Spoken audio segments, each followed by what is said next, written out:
So we are, today is Sunday. It is, what is it, Chav Gimel? Chav Gimel Cheshvan Tovshin Ayin Dalet. And we are in the Mamar of Vayikach Havaye Elokim Adam of Shabbos Breishis. Mevorchim HaChedesh Cheshvan Tovshin Yud Beis. We are actually on page Kuf Samach. And we are in the middle of the paragraph V'hinei.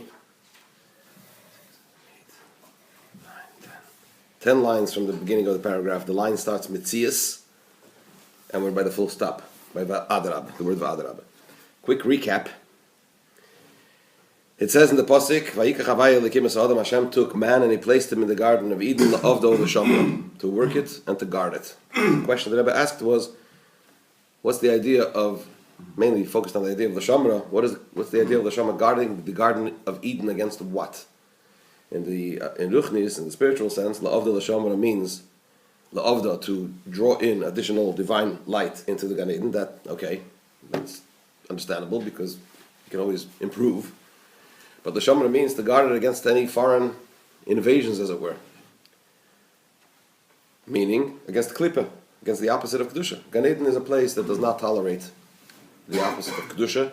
So therefore, it would seem that L'Shamra is not relevant in Gan Eden, doesn't belong there. So the Rebbe began by explaining the idea of Olam, Shana, and Nefesh, which are the three foundation stones of the entire Seder Shtalshalos, the entire chain order of creation. These three ideas are brought in Sefer Yetzirah. And the Rebbe explained Olam, Shana, and Nefesh in terms of the dynamic of Seder Shtalshalos, Olam, in this context meaning space, or the lowest extremity of creation, of Seder Shtalshalos. Nefesh, conversely, being the highest extremity of Hishtalshalos. And being that they are so distant from each other, there is nothing, they themselves cannot connect. So they need a memutza, they need an intermediary that can take this very high energy of nefesh, from which the life force emanates, but in the form of nefesh, when it's in a state of nefesh, it's beyond a life-giving energy. So you need to connect that with olam. And how does that happen? Through shana. Shana being zman, time, and the Rebbe explained that time in this sense denotes the life force as it emanates from the nefesh, from its source, to fuse and to become one with the olam, with the lowest extremity, to the extent that it actually becomes a living thing. Not only does it live through it, but it actually causes it to become alive as well. Why zman? Because the chayas, the energy, the life-giving energy, pulsates. There's rotzav v'shoiv, constant rotzav v'shoiv, leaving and returning, leaving that which it gives life to, going back to its source, and then coming back and giving life. And that's a necessary process, a necessary continuous process for this energy to be able to be a life-giving force, as the Rebbe explained.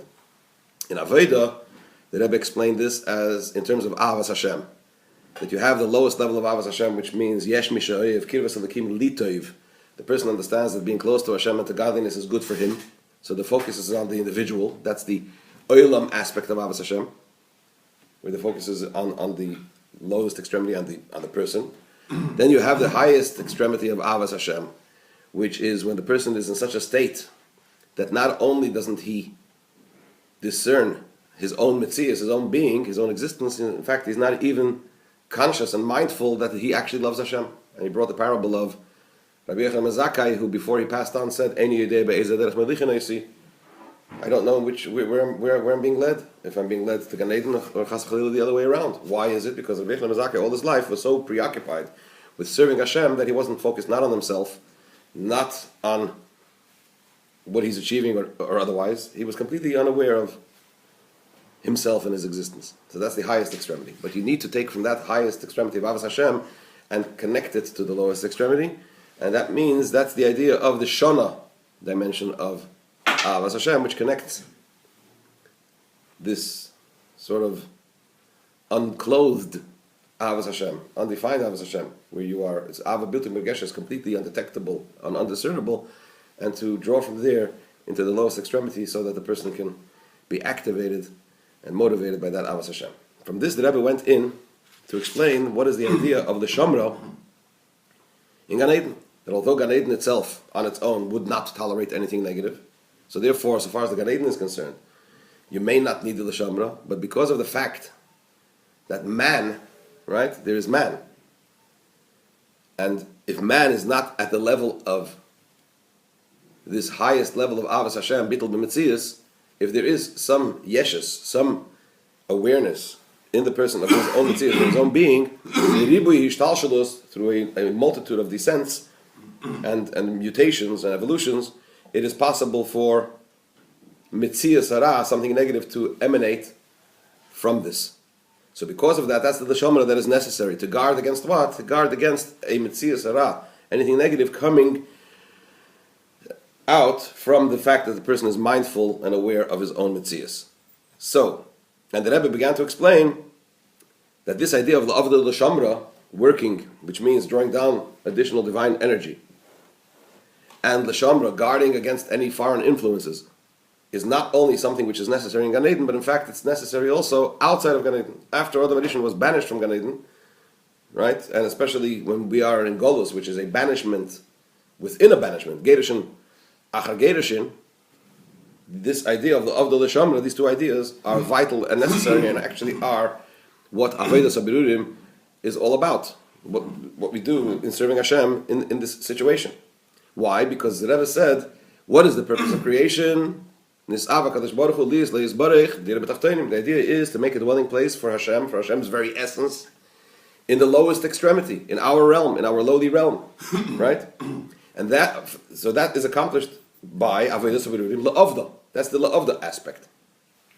Actively, positively doing things in order to draw down godliness into this world, and to refine this world to such an extent that godliness and Hashem's very essence can be present here.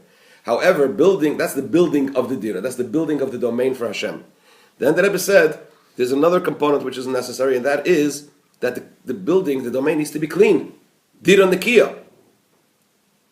You can have a beautiful home, but if it's untidy, it's not fit for the king to live there. It's not fit for Hashem's very essence to be there. So you need a dira Nikiya, it needs to be clean. That's where the L'Shamra aspect comes in. For this we need the idea of guarding that what?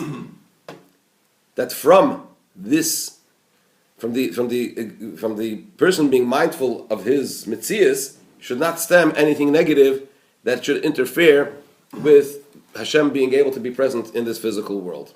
And that is through what? Through bittul. Right? Through nullification before Hashem. That's where we're up to. V'adrabah. On the contrary, says the Rebbe. Ikir inyan la'avda. 10 lines from the beginning of the paragraph. Hinei, the line starts with Metzias. It's at the full stop. V'adrabah, on the contrary, says the Rebbe. Ikir inyan la'avda. The main. So we're going back to this idea that there's la'avda l'shamra in Gan Eden. And the Rebbe emphasized that it's not only in Gan Eden, but it's also outside of Gan Eden, and not only outside of Gan Eden for Adam Rishon, but even now in Golus, when we are Gerushin, Achar Gerushin, the idea of the Avdol Shamra also applies. This theme of the Avdol Shamra, of serving Hashem in this way. And the Rebbe says, not only does it also apply now, but Adrab, on the contrary. The main idea of La'avda, serving Hashem, the Avodas HaBerurim, this serving Hashem through the refinement of the physical world and making it a fitting place for Hashem, is specifically more applicable in the time of exile. Even more than what? Even more than it applied in Gan Eden. Just like by concerning Adam Rishon. The main service of Hashem, main serving of Hashem that Adam Rishon was charged with through the refinement of this physical world was when? Specifically after he was banished from Gan Eden. Why? But Gan Eden, and not in the Garden of Eden. Why? However, we just said that what? That La'avda, Hashem put him in Gan Eden for what purpose? La'avda L'Shamra. So there was Avodas HaBerurim in Gan Eden. So the Rebbe says, the Afshav Gan Eden Hoya in HaBerurim, and it was B'derech Mamela. Although in Gan Eden there was, when Adam Rishon was in Gan Eden, there was this idea of Avodas HaBerurim, the refinement of the serving Hashem through refinement, right? And it was B'derech Mamela automatically. It was accomplished automatically. You can maybe make Shleimai. Just like in the times of King Solomon, Shabirurim Hoya B'derech Menucha. It says that the 40 years that Shlomo HaMelech reigned, there was peace, right? It was the most peaceful era in Jewish history. What was happening then in terms of Avodas HaBerurim? Refinement. Usually Avodas HaBerurim is through challenge, through battle. You've got to battle your way through these challenges, right? You've got to work them through. In the times of Shlomo HaMelech, there were also Berurim, but it was in a peaceful manner. In other words, it happened almost automatically. You went on a, I guess, similar to Avodas HaTzadikim, as it were, right? And the same thing was, those conditions also prevailed where? In Gan Eden. So there was Avodas HaBerurim. Mikol Makim says the Rebbe, nevertheless, the main idea of Berurim, of serving Hashem through refinement, was specifically outside of Gan Eden. That's when the real work began. Right? That's when the real challenges began, the real work began. And so too now, so too it is also now. The main Berurim, the main refinements take place specifically in the time of exile. They said Dafka. It is specifically through this, through working through these Berurim, these things that need to be refined and lifted. In the time of exile, in the time of Golus, through this, it's mainly through this that we draw down the main aspect of the Shechina, meaning what? The very essence of Hashem into the lowest realms. So that is what we're accomplishing now through our Avodas Hashem, through serving Hashem. When will all this come to completion, fruition? When will all this be revealed? The sum total of what we've done, or what we're doing. This what we've accomplished, will be revealed in the time to come. When Mashiach will come, what's going to be? What's going to be is the revelation of the fact that the main aspect of the Shekhinah, the very essence of Hashem, is in this low realm. And as the Alter Rebbe says in Tanya, I believe, that what we're doing in the time of Golus is, we're actually accomplishing this. We're actually drawing down Atzmos, the very essence of Hashem, into the world. But we don't see it. Why? Because it's stored in a storage box. It's all happening.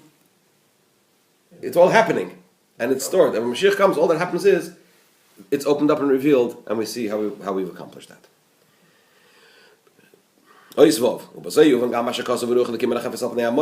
this, we will also understand the pasuk in Pashas Bereishis, right in the beginning. It says, "And the spirit of Hashem, Merachefes, was hovering al pnei hamayim, on the face of the water." Sheyesh bazeh beis pirushim. There are two definitions in this pasuk. Pirush Aleph, the first explanation is Merachefes, that the word Merachefes, which means hovering, hu oisius reish peiches meis.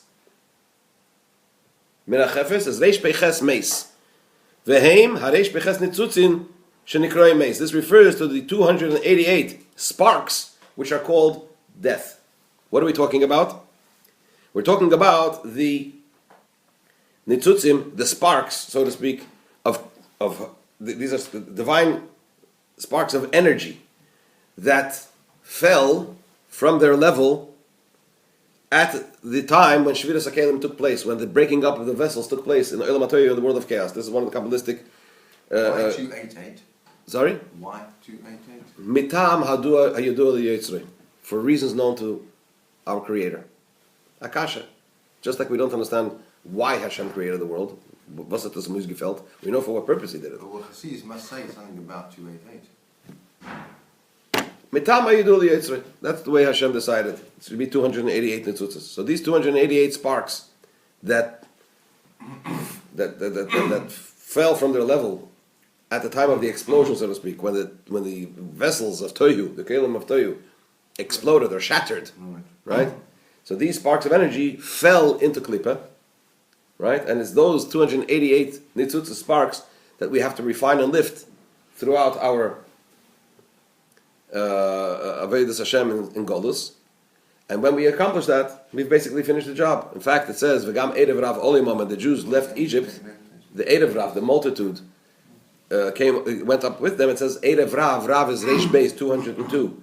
The Yidden refined 202 nitzutzas sparks in Golus, and the remaining 86 is left for us to refine from then and until now. And there's a famous question: how is it that 202 nitzutzas sparks? It took only 200 to do whatever, 10 years or 400 years, or whichever calculation you want, and then it takes thousands of years for the remaining 82, right? It's the big sparks. So exactly, it was a beautiful sikha from the Rebbe. I think it's Tafshim Amalef. It's a Chof Cheshvan sikha actually, but the Rebbe addresses this question very, very beautifully, because he talks about the fact that the Baal Shem Tov had 60 Talmidim, and the Maggid had 120. We're talking about the Chavraya Kadisha, right? And as time went on, there seemed to be more and more people that were able to accomplish the work, that were charged with accomplishing the work that the Rebbes have charged them with. Baal Shem Tov had 60. The Maggid had 120, and it's known that he divided the entire world, and he said, your section of the world is here, and he gave each one a job to look after the spiritual well-being of the world. And then when it comes, as generations go on, more and more people seem to be, now today you have thousands of shluchim, and the Rebbe says everybody's a shliach, and everybody has to do things. So what are we greater than the Talmidim of the Baal Shem Tov and the Maggid? So the Rebbe says no. It's just that in the earlier generations, they were bigger neshamas, so therefore they were able to deal with a bigger chunk, as it were. As time goes on, because the neshamas are the Yeridas Adeiros, the descent of the generations, right? We're not as capable as they were spiritually as they were in previous generations.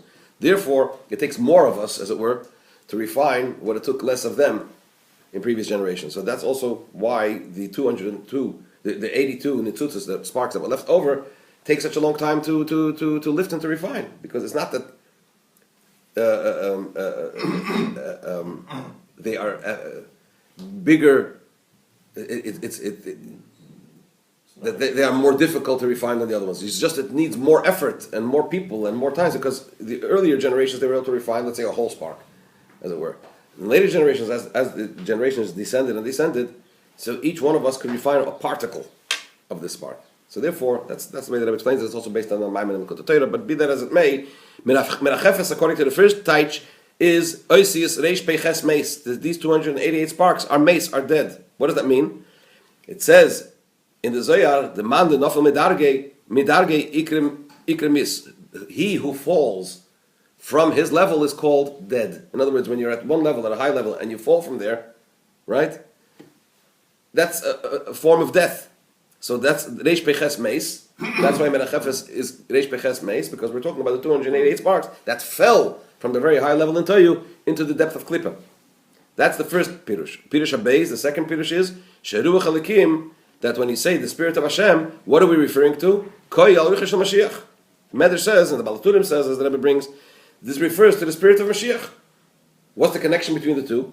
On the one hand, you're talking about the 288 sparks as they are in the depth of Klippa, and on the other hand, you're talking about Mashiach. You seem to be talking about two extremes. So the Rebbe says, Vashayach is the Beis HaPirushim Hi.